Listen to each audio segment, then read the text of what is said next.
Alright, boom, baby. Welcome back. Another Gabe the Great video, man. It's been a while since I made a video, man. A lot has been happening. A lot has been happening in my life. As you guys know, I don't do no intros, so you just here with me. We outside, baby. So as you guys know, well, as you guys don't know, because I haven't updated you guys, I had a I'm a former cult leader.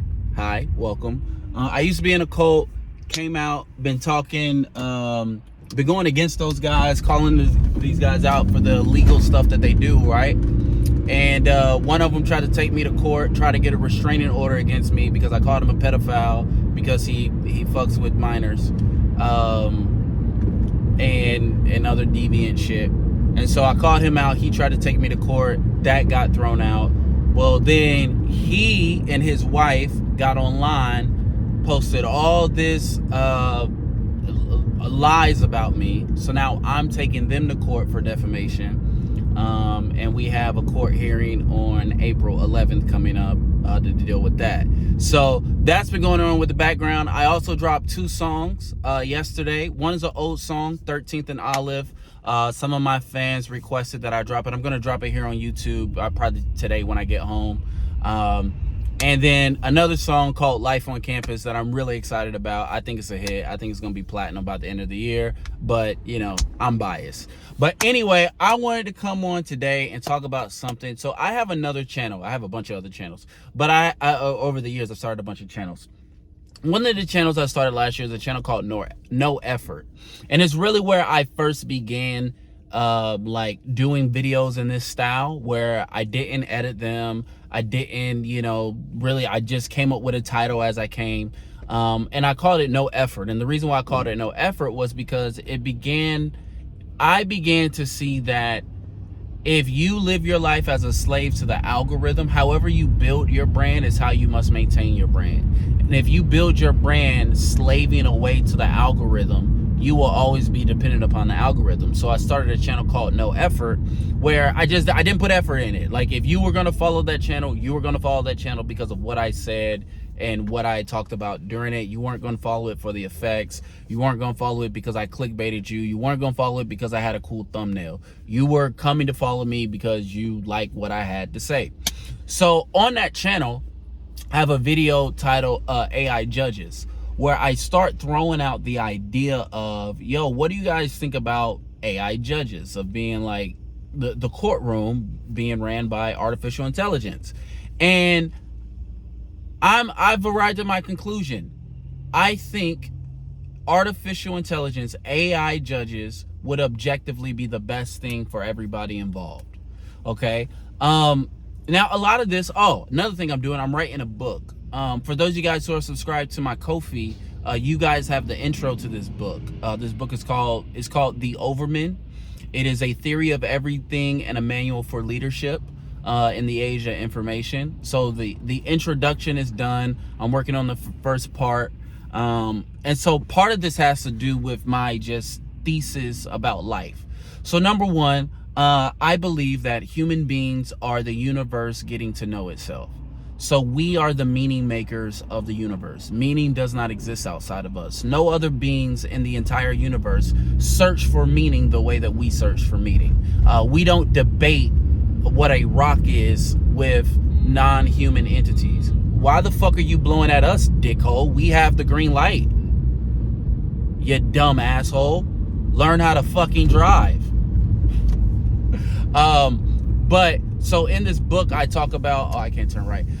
In this book, I talk about how, hey, nothing else in creation, nothing else in the universe debates with us about justice, or debates with us about morality, or debates with us about what a rock is or what life is. Like, we don't have these arguments and conversation with animals and with other entities. We are the meaning makers until proven otherwise, until we meet aliens or whatever. We are the meaning makers of the universe. We are the people who give identity to the universe.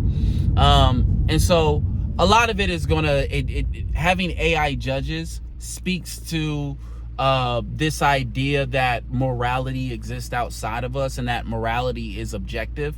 And the issue is what we're seeing is that, another thing I talk about in this book is that I think that if you're going to believe in God, I think there's more evidence that God does not exist. And if he does exist, we don't have the ability to know him, because humans perceive less than 1% of reality. We see 0.00035% of the electromagnetic spectrum. So we see very little of light.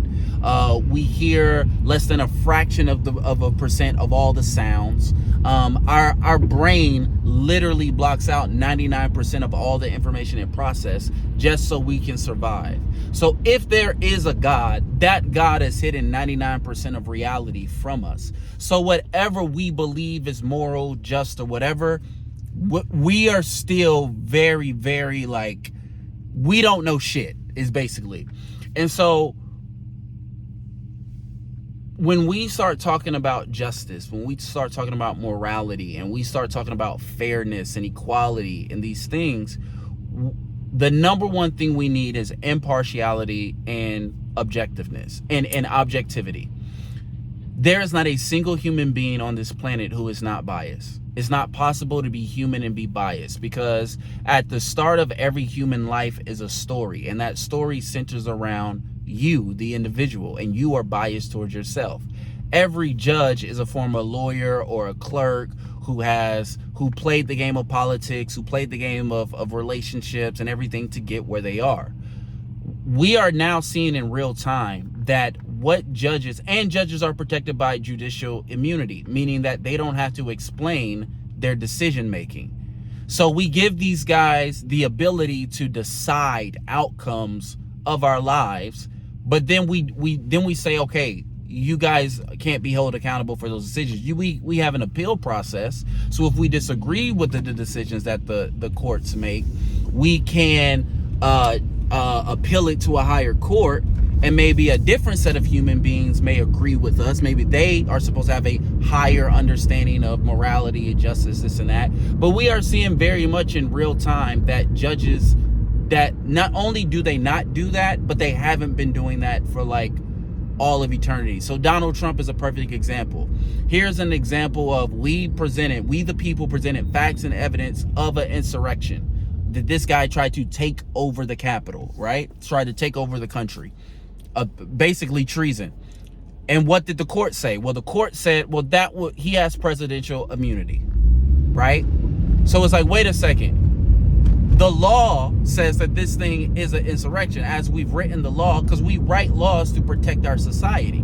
And so we wrote this law that says, hey, an insurrection is a really bad thing because it threatens the livelihood of the society. So when we present facts and evidence based upon what the law says is an insurrection, and then a judge can go, no, he has presidential immunity, that doesn't apply to him. Well, guess what? You are changing reality. When we present facts and evidence that the man has classified documents that he's not supposed to have, and a judge throws the case out, the judge is basically going, there's nothing to see here. No. We have actually presented exactly what you need to see. He's doing something he's not supposed to do. And when we, the people, actually presents facts and evidence and literally convicts the man of 34 counts of fraud for the purposes of interfering with the 2016 election, meaning he shouldn't even been president to get presidential immunity in the insurrection case in the first place. We presented all these facts and evidence, and then a judge says, okay, all that's true, and even though the law says he should go to jail, he's not going to jail.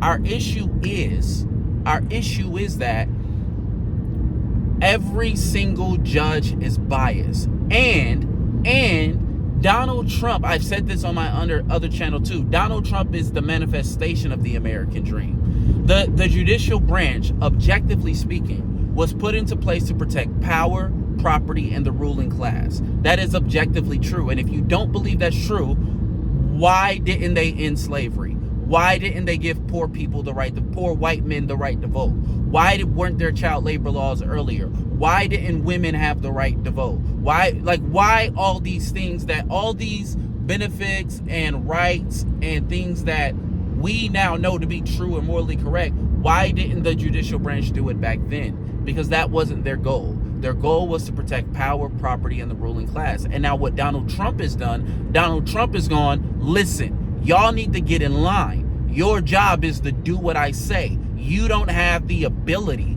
You're not supposed to go against what I say, because in practice, that's how the justice system has always worked. The justice system in the United States of America has always retaliated against people like me, people who bring evidence of child abuse to the courts. Literally, the judge who was my custody hearing lawyer worked for the school district that I was suing. This is how the justice system works. And you may say, well, Gabe, you're biased, just like the judge. Yes, I'm biased. That's the point. Every human being is biased. If you put a human being and charge them with being impartial, you are charging a human being with something that they are not able to do. No human being is able to be impartial. What can be impartial? Artificial intelligence. Artificial intelligence can't be bribed. I have seen someone ask Gronk, which is Elon Musk's AI, Gronk, who is the biggest spreader of misinformation and disinformation on Twitter? And that AI say Elon Musk. Elon Musk found out about it. He then asked his IT people to go back and change Gronk. Within the day of him changing the AI's algorithm for him to no longer say Elon Musk, or to give like a disambiguous answer, they were able to figure out in like a few questions that they had went back and messed with the AI. And the AI even figured out somebody has messed with my programming so that I can't tell you the truth, right? And so it's one of these things where AI can't be bribed. AI has to be impartial. AI has no dog in the fight. AI has never got involved in politics. AI has no relationships with anybody. Not only that, think about the inefficiency. How many people are sitting in jail waiting for a trial? How many people have facts, evidence? You have facts and evidence right now. You were raped. Your child was abused. You were assaulted, whatever. You have all the facts, evidence, witness today. Right now, you can get justice, but you can't, because you can't afford a lawyer. You don't understand the rules of the courts. And even if you did understand the rules of the court, the other side can pay to get an attorney who is literally paid to frustrate you and make sure that you can't get justice done.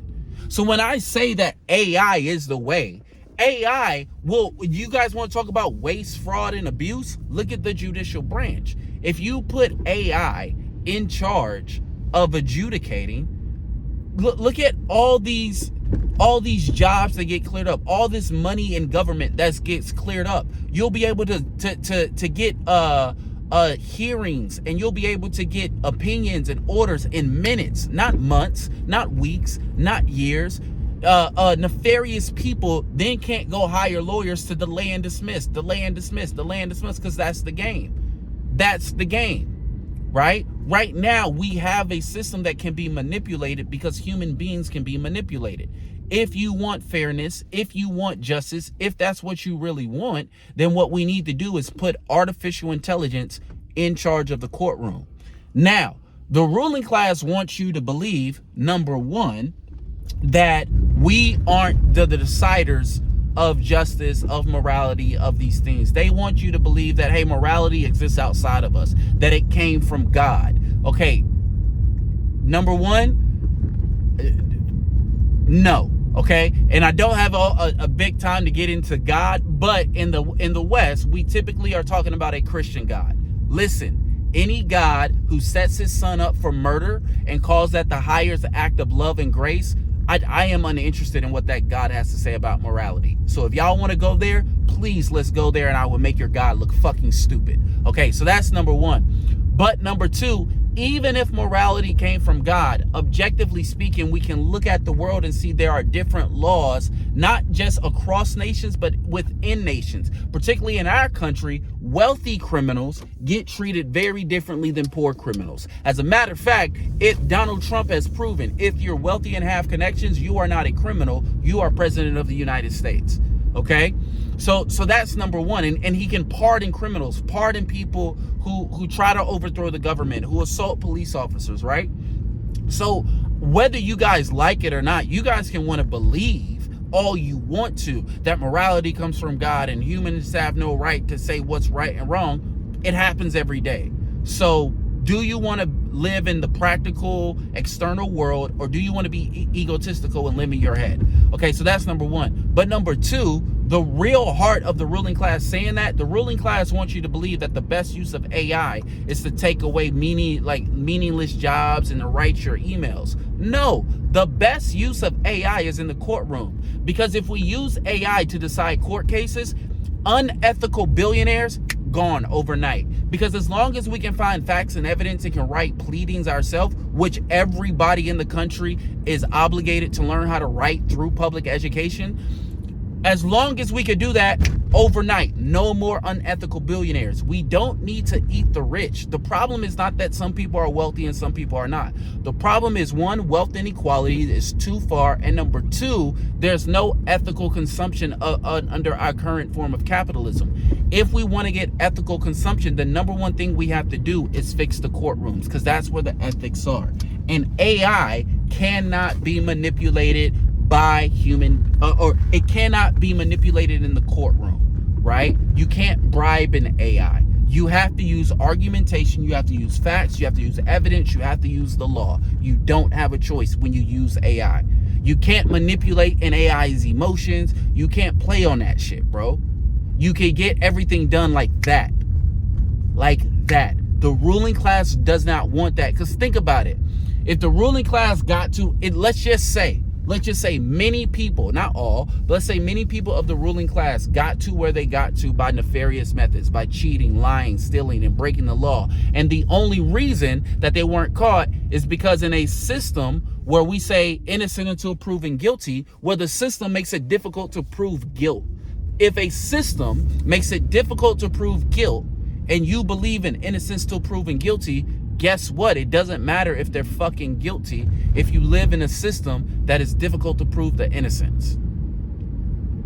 So if they got ahead, and that is the system that we have, it is very difficult to prove guilt if you don't have money, okay? As a matter of fact, it's practically impossible to prove guilt in the United States of America if you don't have capital, if you don't have wealth and resources. So if you get a system where it's not hard to prove guilt, not based upon, ooh, we're just going to make it easy, but based upon the truth.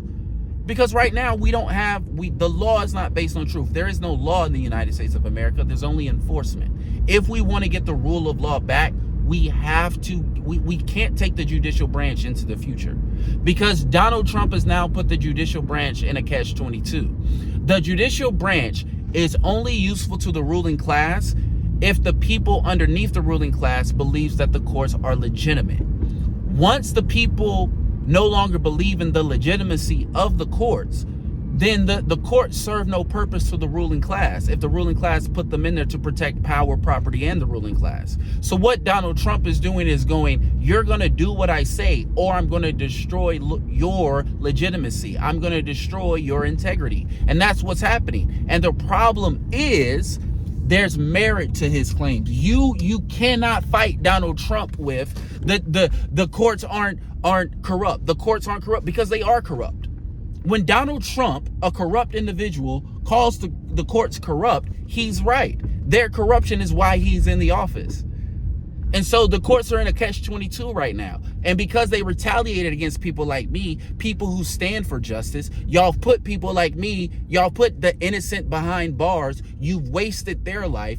You've stymied, you've stunted their self-actualization. They could be out here protecting us against the Donald Trumps, but they're not. They're sitting in prison because the judicial branch is corrupt. Because the judicial branch is taking wealth, resources, intentionally giving it, taking it away from the people who do stand for justice, who do stand for that shit, and retaliating against them and weaponizing the judicial branch against them, while people like Donald Trump amass more and more power. Is that black and white? We can't take these motherfuckers into the future, nor do they deserve to be taken into the future. If Donald Trump wants to destroy the integrity of the judicial branch, let him. But we need to reimagine a future that actually has justice. AI can give us justice like that. You present your facts and evidence. You don't need to wait for a judge who's backlogged. AI can get you justice at the speed of light. That's what we need to shoot for. Okay? I'm gonna talk more about this later, but I gotta get back to work. Okay, love you guys. Bye.